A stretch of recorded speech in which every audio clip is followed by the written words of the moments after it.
상쾌한 아침 원주에서 출발합니다.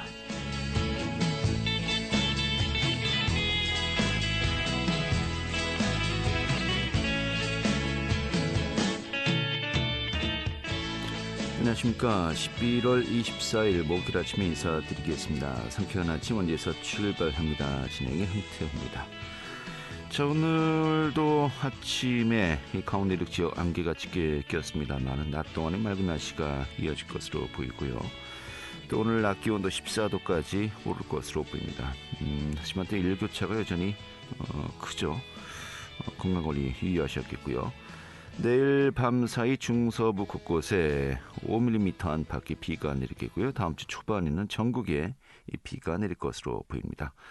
이 비가 내린 뒤 본격적인 초겨울 추위가 찾아오겠다고 합니다. 자, 오늘 준비한 소식 살펴보도록 하죠. 이 강원 학생인권조례 제정과 관련해서 찬반 논란이 뜨겁습니다. 어제에 이어서 오늘은요, 이 학부모 단체의 의견 듣는 시간 함께하도록 하겠고요. 자, 오늘부터 원주시가 일회용품의 사용 제한을 확대 강화합니다. 식당과 카페 등 매장 내에서 사용 금지 품목이 새롭게 추가되는데 그 소식 준비했습니다.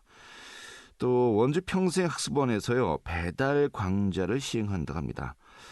누구나 어디서든 원하는 강좌를 배울 수 있도록 하겠다라는 취지인데 원주 배달 강좌 진행 소식도 살펴보도록 하죠.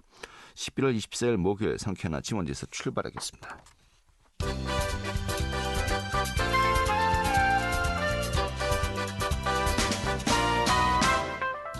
오늘의 뉴스입니다.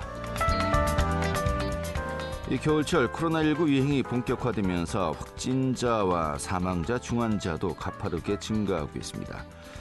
강원도 방역당국에 따르면 도내 코로나19 사망자 수는 지난 9일부터 20일까지 2주간 30명을 기록해 이 겨울철 7차 유행이 본격화된 이후 최고치를 기록했습니다. 특히 지난 1일부터 확진자가 하루 2,000명대를 넘어서고 중환자도 지속적으로 발생하면서 50대의 사망 사례도 이어지고 있는 것으로 파악되고 있습니다. 이 최문순 전 도정이 중점 추진해 왔었던 일명 드론 택시의 시제기 개발 사업 중단을 강원도의회가 촉구하고 나섰습니다.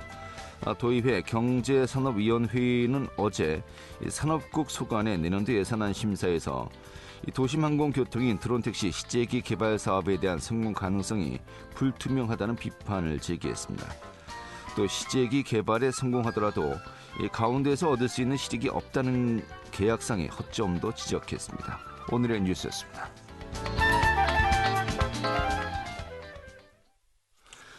네, 강원도 학생인권조례에 대한 찬반 논란이 뜨겁습니다. 어제는 정교조 측 입장 함께 들어봤습니다만은 오늘은요, 좀 반대 목소리를 굉장히 크게 제기하고 있죠. 좀 학부모 단체 입장 들어보도록 하겠습니다. 고성경진교사 승직사건 진상규명위원회의 한효관 사무총장 연결하겠습니다. 여보세요? 예, 안녕하십니까. 좋은 아침입니다. 네, 반갑습니다. 어제는 저희가 그 정규조 측을 연결해서요. 예. 강원 학생인권조례 제정이 왜 필요한가? 라고 이제 여쭤봤고요. 또 이제 학부모 단체에서 제기하는 부분들도 저희가 이제 이야기했습니다만은 일단은 필요하다는 입장을 저희가 이제 확인하지 않았겠습니까? 학부모 단체는 완전히 이제 반대 입장입니다만은 현재 어떤 그 의견을 가지고 계신지요? 저희는 저는 학생인권조례를 사탕조례, 고발조례, 사망조례라고 이렇게 표현합니다. 네. 학생들이 이제 달콤한 것들이 많겠죠. 화장도 연색도 하고 싶고, 핸드폰도 마음대로 사용하고 싶고, 연애도 하고 싶고, 원한다면 이성과 성관계도 맺고 싶고, 또 정치적 활동도 마음껏 하고 싶고, 하고 싶은 게 많지 않겠습니까? 네. 예. 이런 것들을 다양한 권리란 이름으로 좀 조문에 나와 있고요. 또한 이 사탕을 주지 않는다면은 고발할 수가 있죠. 학생인권센터, 학생인권 옹호관 등 한 6개 기구들을 운영하고 설치할 수 있는 그런 조항들이 나와 있고요. 그런 기구들이 인권 교육을 하고 구제 조치를 하는데 어떤 상담이나 조사가 이루어집니다. 근데 이 조사의 대상은 이제 선생님들입니다. 그래서 전국에서는 작년에 200여 명의 선생님들이 학생인권 조사를 받았고요. 네. 또 저 직함을 갖고 있는 송경진 교사라는 분은 이 학생인권센터의 강압적인 조사에 못 이겨서 모멸감까지 느끼면서 극단적 선택하는 사건이 있었습니다. 그래서 저는 이것이 이제 사탕 조례, 그다음에 고발 조례, 사망 조례라고 저는 이렇게 표현하고 있습니다. 네, 사탕, 고발, 사망을 유발시킬 수 있다. 이 조례가 예. 통과되면요. 예. 좀 너무 이제 그 비약이 심한 것이 아니냐라는 이제 극단적인 경우만 예상하는 것이 아니냐라는 이제 의견도 있을 수 있습니다. 구체적으로 그 70여 개의 조항 중에서 어떤 것이 특히 이제 문제가 있다라고 보시는 겁니까? 한 15년 전부터 한 8년 동안 전국에는 수십 개의 그 학생권 조례를 분석을 했고 또 현장을 뛰어다녔고 극단적일 수 있겠지만 제가 현장에서 목격한 내용이고요. 네. 이제 사실 우리가 권리라는 용어가 있으면 책임과 의무가 있지 않겠습니까? 네. 근데 70여 개 조항 중에서 이 책임이란 단어가 40여 개 이상 나오고 290 항목 중에서 100개 이상의 이게 권리란 얘기가 나옵니다. 권리. 네. 그렇다면 이제 책임과 의무란 단어가 있냐? 살펴봤더니 서너 개가 나오는데 이 서너 개도 학생들의 책임과 의무가 아니라 어떤 교사의 책임과 교장의 의무 이런 것들 나오고요. 다만 학생은 다른 학생의 인권을 침해해서 안 된다라는 표현이 한 두 가지 정도만 나오는 걸로 발견됐습니다. 네. 이제 무엇보다도 이제 그 사회에서 합의되지 않은 성적 이슈가 좀 들어오는데요. 예. 8조에 보면은 임신 중단, 곧 낙태죠, 낙태. 네. 그 학생들이 연애의 여부 및 대상, 누구랑 연애하든지 간섭하지 말라, 차별하지 말라는 내용이 나와 있고, 11조에 포괄적 성교육과 성평등이 나옵니다. 이 포괄적 성교육은 불필요한 성적 정보를 제공하고 노출이 좀 심한 성행위를 묘사함으로써 이 조기 성행위를 부추길 수 있고, 무엇보다 이 성평등은 양성평등하고 달라요. 네. 이 양성평등은 성별이 남성과 여성이 두 가지가 있고 그 기준이 XXXY 염색적 과학적으로 이루어졌다고 말하는 반면 이 성평등은 그런 과학적 요소와 상관없이 자기의 생각과 느낌과 심리적 요인으로만 남성과 여성이 결정될 수 있고 또 성별이 남자 여자 위에 수십 가지 성별이 있다고 하는 겁니다. 네. 또 23조 자기 성적 결정권이 있는데요. 이 진보교육감 시절 강원도 교육연수원 자료를 보면요. 성적 자기 결정권이란 본인 책임 안에 상대방이 선택하고 성관계를 가질 수 있는 권리를 의미한다라고 정의하고 있습니다. 네, 알겠습니다. 좀 더 있는데 시간이 없을게. 예, 이 아무래도 그 젠더 이슈 좀 이 부분에 좀 많은 분들이 좀 더 심각하게 이제 바라보고 있는 것이 아닌가 싶은데. 예, 그런 있습니다. 지금 뭐 낙태라든지 또 학생들 간의 어떤 그 성적 결정권을 강조하면서 도리어 이제 이것이 이제 학생들에게도 어떤 그 성적 문제로 또 연관시킬 수 있다라는 거 아니겠습니까? 예, 그렇죠. 근데 이제 제일 첫 번째가 그 남녀 간의 문제가 아니라 사실 이제 성소수자 이것은 이제 이런 것들을 도리어 조장하는 것이 아니냐라는 이제 보는 시각이 제일 큰 거 아니겠습니까? 뭐 성소수자 문제 같은 경우는 언급을 안 하려고 했는데 26조에 보면은 성소수자에서 화장실을 편하게 사용할 수 있게 해달라는 조항이 있거든요. 네. 근데 외국 사례를 보면 그게 어떻게 나오냐면 우리가 이제 남자 화장실 있고 여자 화장실이 있고 또 장애인 화장실 있지 않습니까? 네. 그러면 성적 소수자들을 위해서 또 제3의 그 화장실을 만들어야 된다든지 네. 아니면은 그냥 남녀를 공용으로 쓰지 않은 성중립 화장실을 만들어야 되는 겁니다. 예.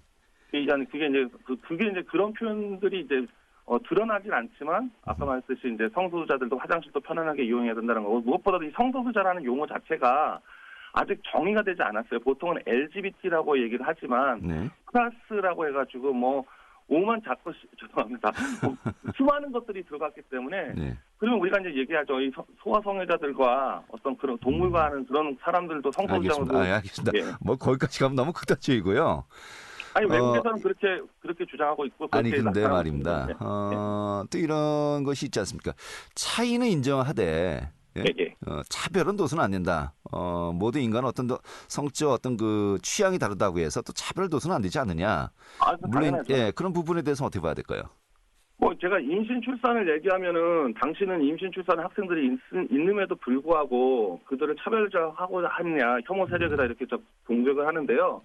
우리가 보호하고 배려하는 면하고 이게 권리를 주장하는 면하고 다릅니다. 뭐 임신 출산하는 사람이 이제 성소수자들이 어떤 보호하고 배려하는 부분이 있어야 되겠지만 그것들이 권리라고 얘기했을 때는 뭐가 아니면 68혁명의 모토가 금지하는 것을 금지하라는 것이 모토거든요. 그 무슨 말이냐면 금지하는 것을 허락하라, 금지하는 것을 허용해라는 것이 아니라 금지하는 것을 금지하라고 한다면 그 어떤 성소수자라든지 어떤 취지인지 알겠고요.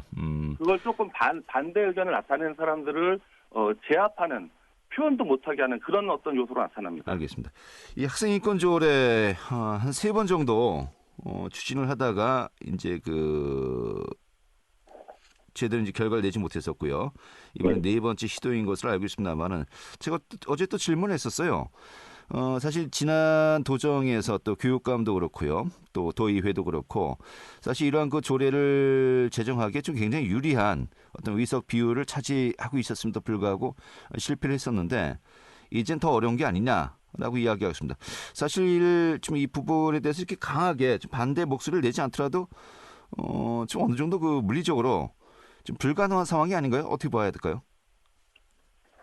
공학적으로 보면은 우리가 원하는 우리가 이제 교육감 선거운동하면서 이 부분을 많이 물어봤거든요, 후보들한테도. 네. 그래서 현재 교육감님에 대해서는 인권 교육에 대해서 어떤 학부모들이 원하지 않는 그런 문제된 요소가 많기 때문에 그런 것들을 자신이 나서서 적극적으로 하지 않겠다라는 약속을 저희 받아냈습니다. 네. 그래서 교육감 의지도 좀 그렇고 또 근데 이거 우리가 여야를 떠나서 과거에 우리가 현재 민주당이 다수인 일 때도 우리가 교육위원들한테 설득하니까 좀 사회자님은 극단적이지 않느냐고 했는데 저 증거 자료가 다 있거든요. 네. 그래서 이렇게 하나하나 다 보여주고 제시했더니 놀라면서 이런 것은 결코 여야를 떠나서 막아서는 안 된다 이런 표현들을 했기 때문에 저희가 정치적 공학적 문제는 아니라고 봅니다. 알겠습니다.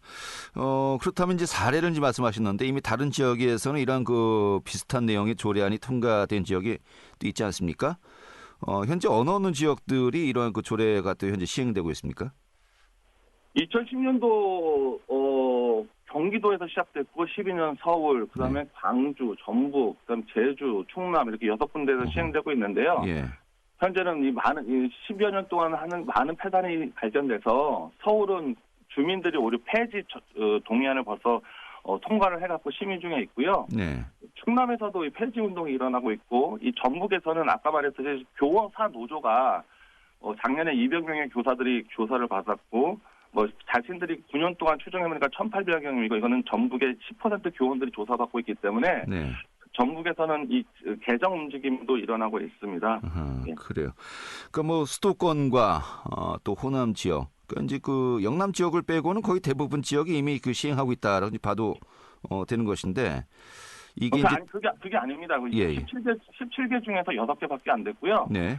또 6개, 7개는 제정하려고 했으나 학부모의 강력한 반대로 좀 제정을 못했던 그런 운동이 있기 때문에 네. 이것이 대세라고 말하는 건 좀 어폐가 있습니다. 알겠습니다. 아무튼 인구 수로 보면은 수도권 포함되어 있고 한다면 이제 상당수 지역이 이제 일단 시행이 되고 있다는 거 아니겠습니까? 그런데 이것이 여러 가지 좀 문제점이 많이 발견되었다라고 하는 것인데 예. 어느 정도로 이제 좀 조사 결과가 나온 거였습니까? 엊그제 같은 경우에는 엊그제 뉴스입니다. 검색하면 나오는데 학생이 화장을 짓게 해서 선생님이 좀 중학생 같은 경우에 화장이 너무 짙다라고 얘기했더니 선생님 발로 4대 차고 패고 또 초등학생 경우에는 칠판에다가 다른 사람을 어떤 비방하는 표현의 자유라고 얘기하겠죠. 그래서 선생님이 재질하니까 역시 초등학생도 선생님들 머리끄댕이 잡았다는 뉴스 어저께 뉴스입니다. 예. 저는 이제 가장 두려워하는 게 뭐냐면 이런 문제보다 제가 경험한 것은 서울시의 토론회에서 학생들이 국민회를 거부합니다. 일어나진 않아요. 애국가 대창도 부르지 않습니다. 그래서 제가 놀라고 물어봤어요. 너는 왜 그러니 그랬더니 어떤 옆에 있던 어른들이 아마 전교조 교사인 것 같은데 앉아있어 이런 것도 봤고요. 그다음에 쟤네들이 왜 개인의 사상과 양심을 강요하십니까? 이런 제가 황당을 했는데 그때는 해프닝이라고 생각했는데 나중에 조사를 해보니까 그런 교재가 나와 있고 이렇게 교육을 합니다. 네. 또 큐어 행사라고 아실 겁니다. 예, 알겠습니다. 예. 이 부분 제가 토론을 할 수는 없는 것이고요. 시간 관계상 이제 마지막으로 이제 정리를 해야 될 것 같습니다. 그렇다면 학생 인권 조례가 다른 지역에서도 이미 제정돼서 시행되는 곳이 있지만은 지금 여러 가지 부작용이 많으니까 좀 이제 개선을 하자라는 움직임도 일고 있다라는 이제 저희가 이제 그렇게 이해를 했고요. 좀 강원도 같은 경우는 좀 여러 가지 이미 다른 지역에 부작용이 나타나고 있는데 굳이 또 제정을 해야 되겠냐라는 정도 저희가 이해를 하겠습니다. 이 중립적인 입장에서요. 하지만 분명히 어느 정도 교사와 또 학생들 교권도 분명히 필요하고 또 학생들의 인권도 중요한 거 아니겠습니까? 그렇다고 또 아무런 기준 없이 그냥 공부만 해라고 할 수는 없는 것이겠고 어떤 대안이 있어야 되지 않을까요? 어떻게 보십니까? 사회자님이 너무 극단적으로 말씀하시는 건데 누가 공부만 해 이런 얘기를 요새 합니까? 그리고 너무 극단적으로 좀 가시는 것 같은데요. 네, 서로가 극단적이라 하는군요. 예. 아니 학생 누가 그러니까 예를 든 거고요. 저도 예를 든 겁니다. 그게 마찬가지입니다. 제가 이게 한 가지의 그냥 예를 들었는데도 불구하고 기분이 나쁘셨지 않습니까? 근데 지금 우리 인터뷰 말씀하시는 분들도 이런 사례가 너무 극단적인 예만 드는 것이 아니냐라고 상대방도 받아들일 수 있거든요. 아무튼 그렇죠. 예. 그러니까 제가 토로 TV라면 그 영상도 보여주고 다 보여줄 수가 있는데요. 네네. 저희는 수백 가지 그 아까 알겠습니다. 제가 그러니까 지금 말씀드린 것은 200여 명의 그 교사들이 조사를 받았다는데도 놀라지도 않으시고 네. 그것도 제가 말하는 것이 아니라 전국 교사 노조에서 보도문으로 발표했거든요. 네. 그게 어떻게 한 가지 사례입니까? 전국 교원의 200명의 교사가 또 교원들의 10% 사람들이 조사받고 그러니까 알겠습니다. 고소받는다는데 극단적이라고 얘기하고 한 가지 사건이라고 얘기하면 막 어폐가 있는 거죠. 알겠습니다. 그러니까 제가 이제 여쭤보고 싶은 것은 일단 교사들과 학생들 간의 어떤 서로가 좀 존중하고 또 함께 또 학교 생활을 영위할 수 있는 어떤 그런 기준이 있어야 되지 않겠습니까? 좀 어떤 대안이 필요하다고 보십니까? 뉴욕시에는 뉴욕시에 좋은 예가 있는데요. 네. 그 학생의 권리로 얘기하지만 학생과 권리와 의무에 관한 또 중재와 훈육에 관한 그 K-10이라는 것이 정해져 있습니다. 예. 거기를 보면 문제가 생겼을 때 바로 고소 고발해서 선생님을 조사하는 게 아니고요. 어떤 중재할 수 있고 훈육할 수 있는 그런 제도가 있기 때문에 네. 아까 말했듯이 학생인권 조례에 어떤 책임과 의무에 대한 단어가 거의 나오지 않습니다. 예. 그래서 그런 어떤 기준이 있었으면 좋겠고요. 사실 근데 선생님들이 그 아동학대 처벌법에 의해서 되게 많이 긴장하고 선생님들이 경직돼 있습니다. 네. 아동학대라는 것이 바로 애들한테 소리도 좀 못 지르고 아까 학생이 선생님을 때려도 선생님들이 어떤 제지할 수가 없습니다. 바로 선생님 손이라도 되면 아동학대로 또 그 문제가 생길 수 있기 때문에 네. 그래서 이제 다른 법들도 있기 때문에 저는 그 학생들에게 학생인권 조례를 통해서 만든다는 것은 정말 빈대잡으려다 청구한가 세우는 거다라고 표현할 수 있겠습니다. 그러면 이미 그 다른 이 법률로서도 이미 충분히 얘기가 되고 있는데 왜 조례가까지 필요한 것인가라고 또 이제 질문을 던질 수밖에 없겠군요. 되게 중요한 질문인데요. 알겠습니다. 예. 저희가 시간 관계상 이거 정리해야 되겠습니다. 예. 예, 알겠습니다. 저도 할 말이 많은데요. 듣고 싶은 말씀이 많이 있고. 언제든지 불러주십시오. 다음 40분 뵙도록 하겠습니다. 오늘 이 정도 정리해서 고맙습니다. 의견 충분히 들었습니다. 예. 네, 수고하십시오. 네, 한효관 사무총장이었습니다. 알찬 정보, 생생한 현장의 소식을 전해드립니다. 리포터 현장. 네, 오늘부터 일회용품의 사용 규제가 강화됩니다. 식당과 카페를 비롯해서 매장 내 사용 금지 품목이 새롭게 추가된다는 것인데요. 살펴보도록 하죠. 추인혜 리포터 자리했습니다. 어서 오시죠. 네, 안녕하세요. 네, 오늘부터 일회용품 사용 금지 규제가 확대되는군요. 네, 작년 12월부터 환경부는 일회용품 사용량을 줄이기 위한 정책을 펴고 있는데요. 코로나 이후 급격하게 늘어난 일회용품 사용량과 플라스틱 폐기물량을 줄이기 위해 일회용품 사용 금지 규제가 시작됐습니다. 지난 4월에는 매장 내 일회용 컵 사용 규제가 시작이 됐는데요. 이 사용 규제 계도 기간이 끝나고 오늘부터 새로운 항목들이 추가됩니다. 매장 내의 플라스틱 빨대와 같은 일회용 빨대도 사용 금지되고요. 또 각 지자체마다 규제 내용이 조금씩 다른데요. 원주시에 맞는 규제에 대해 잘 알고 있어야겠습니다. 이번 일회용품 사용 규제 확대는 오늘부터 시행이 되지만 혼란을 줄이기 위해서 당장 과태료를 부과하진 않고 1년 동안 계도 기간을 거쳐서 제도를 진행할 방침입니다. 원주시 생활자원과 육혜연 주무관 이야기 들어보겠습니다. 이번 일회용품 사용 규제 확대는 11월 24일부터 시행하되 혼란을 최소화하기 위해서 1년간 계도 기간을 두고 제도를 안착시킬 방침입니다. 계도 기간은 매장 내에서 일회용품 사용이 1년 동안 가능한 것이 아니라 사업자의 자발적인 일회용품 감량 참여와 시민들의 실천을 유도하는 기간입니다. 계도 기간 중에는 소비자 요구, 사업장 상황 등 부득이한 경우를 제외하고는 반드시 금지 사항을 준수하여 주시기 바랍니다. 이번 조치에 따라 사업자의 참여를 독려하고 지원하여 자율 감량을 실천할 수 있도록 지속적으로 홍보와 점검을 진행할 예정입니다. 네, 일단 지난 4월부터 매장 내 플라스틱 컵 사용 등은 이제 금지가 되고 있고요. 이것도 계속 지속이 되겠죠. 이 추가되는 것들이 구체적으로 어떤 것들이 있는 겁니까? 네, 지속되는 일회용 플라스틱 컵과 접시 용기, 나무젓가락, 이쑤시개, 그리고 일회용 수저 포크나이프와 비닐 식탁보 사용이 금지되고 있고요. 계속해서 이 항목에 대한 금지를 이어가고 또 플라스틱 빨대 사용 금지를 추가합니다. 또 젓는 막대 역시 새로운 사용 제한 품목으로 추가되는데요. 플라스틱 빨대 대신 종이 빨대나 쌀 빨대를 대신 사용해야 하는데요. 이 규제는 커피 전문점과 식당뿐만 아니라 급식소에도 적용이 됩니다. 그리고 슈퍼마켓과 편의점, 제과점 등에서는 일회용 비닐봉투 사용을 금지해야 합니다. 순수 종이 재질 쇼핑백으로 대체해야 하고요. 또 음식점과 주점업, 매장 면적이 33제곱미터가 초과되는 도소매업에서는 비닐봉투를 이제 유상 판매해야 합니다. 오늘부터 시민들과 자영업자들이 금지 수칙을 잘 숙지하는 게 중요할 것 같은데요. 매장 주인들은 손님들과 규제 기준을 놓고 혼란을 겪는 경우도 있습니다. 자영업자 시민 이야기 들어봤습니다. 막는 거 가대로 해달라고 하시는 분들도 되게 많고요. 알면서도 해달라고 하시는 분들도 많고 안내를 드렸음에도 안 나가시는 분들한테 저희가 시간을 잴 수가 없잖아요. 바쁘니까. 그래서 그냥 무조건 나가달라고 말씀을 해드려야 되기 때문에 그 점에서 좀 실랑이 경우가 좀 있었어요. 그것도 그렇고 시청이나 뭐 이제 보건소 같은 데서 안내 문서 같은 거를 차라리 공문으로 보내주시면 그걸 저희가 이제 테이블이나 문 앞에 이렇게 붙여두거나 하겠는데 북한 규정을 문자든지 뭐 서류라든지 아니면 포스터라도 주면 좋겠는데 그런 규정이 아무것도 없이 그냥 뉴스만 보고 저희가 판단을 해야 되니까 그게 제일 어려워요. 하고 했는데 네, 이런 그 매장도 그렇습니다만은 사실 또 일반 소비자들 좀 불편한 점도 분명히 있죠. 이건 매장과 소비자 또 지자체 차원에서 함께 또 홍보가 적극적으로 이루어지고요. 지금 이 부분 좀 무리 없이 또 진행될 수 있도록 많은 분들이 관심 함께 가져야 될 것 같네요. 오늘 이렇게 정리가 잘 들었습니다. 네, 감사합니다. 네, 주인의 리포터였습니다.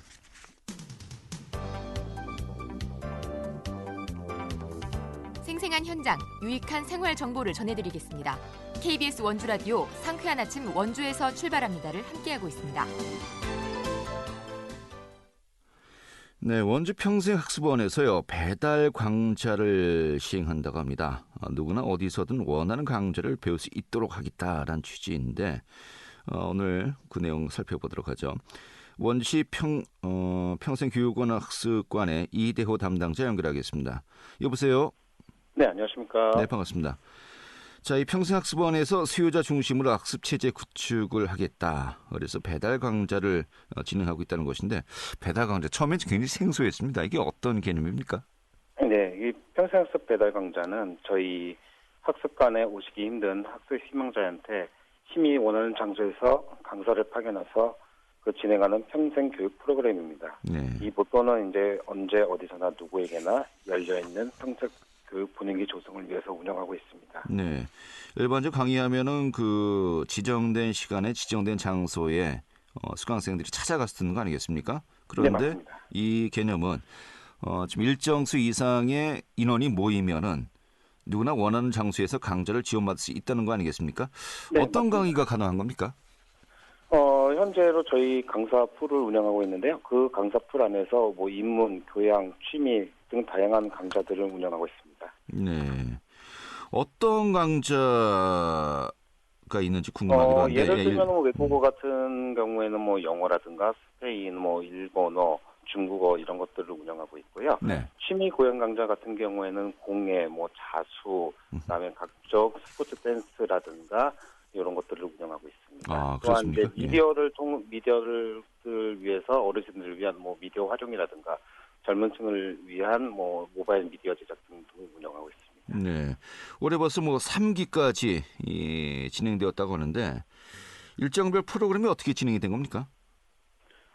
저희가 각 기술별로 모집에 대한 공고를 내가지고 그거에 신청자를 받아가지고 그 해당하는 강좌에 맞는 강사분을 배정해서 해당 지역에서 해당 시간에 프로그램을 진행하는 방식으로 운영이 되고 있습니다. 네. 현재까지 몇 분 정도가 참여를 했습니까? 현재 올해 같은 경우에는 3기수 40강좌에 약 410여 명이 참석을 하셨고요. 네. 그 440강좌 중에서 약 기수당 4회에서 5회는 이런 취약계층, 다시 말하면 어르신들이나 장애인들을 위한 강좌로 구성을 해서 운영을 하고 있습니다. 아, 그렇군요. 자, 그렇다면 수강료, 교육 방법 좀 어떻게 진행이 되는 겁니까? 기본적으로 기본적으로 저희 학습관에서 운영되는 강좌를 저희가 아니라 특별 강좌라고 개념을 보시면 되는데요. 네. 이런 특별 강좌인 경우에는 수강료는 저희가 따로 받지는 않고 있고요. 다만 각 강좌별로 이제 공예라든가 이런 것에 필요한 재료비 등은 수강자분들이 부담하고 운영하고 있고요. 네. 이 저희 배달 강좌 같은 경우에는 한 기수당 약 8회 그런 수업 차수로 진행을 하고 있습니다. 쉽게 얘기해서 한 10명 정도 되면은 이 출장 강좌를 신청할 수 있는 겁니까? 네, 맞습니다. 이 10명 이하는 좀 약간 서로가 힘들고요. 저희가 이제 기본적으로 7명 이상을 잡고 있고요. 예. 그다음에 그 강좌 특성에 따라서 뭐 10명 이상이 되더라도 강의실 여건이나 강사분의 어떤 그 강의 여건이 가능하다면 더 많은 인원수도 수용이 가능하게 해서 그렇게 운영을 하고 있습니다. 알겠습니다. 올해 신청은 마감되었다고 들었습니다. 내년에도 이제 그 일정이 계속해서 또 이제 진행이 되는 겁니까? 네, 이 배달 강좌 같은 경우에는 이런 어떤 이점, 즉 다시 말하면 수강자분이 원하는 시간에 원하는 장소에서 수강을 들을 수 있다는 이런 이점 때문에 네. 수요가 대단히 높아가지고요. 올해 40강좌에서 8개 강좌를 증설한 48개 강좌를 내년에 운영할 계획입니다. 네, 그래요. 좀 신청하시고 싶은 단체 지금 어떻게 연락하면 될까요? 기본적으로 저희가 학습관에서 운영하는 기본적인 정규 강좌 또 이런 특별 강좌 같은 경우에는 밴드라든가 저희 원주시청 홈페이지 또 원주시 평생교육원 홈페이지에서 그거에 대한 모집 공고로 또 홍보를 하고 있고요. 네. 보다 자세한 문의를 하고 싶으신 분께서는 저 담당자, 배달 강좌 담당자로 연락을 주시면 해당 안내를 드리고 있습니다. 알겠습니다. 뭐 일반 시민뿐 아니라 뭐 취약계층이나 어르신들에게도 좀 더 편리하게 학습 기회를 넓히는 기회장이 될 것 같네요. 오늘 잘 들었습니다. 네, 감사합니다. 네, 원시 평생교육원 학습관의 이대호 담당자였고요. 오늘 순서 이어서 마치겠습니다. 고맙습니다.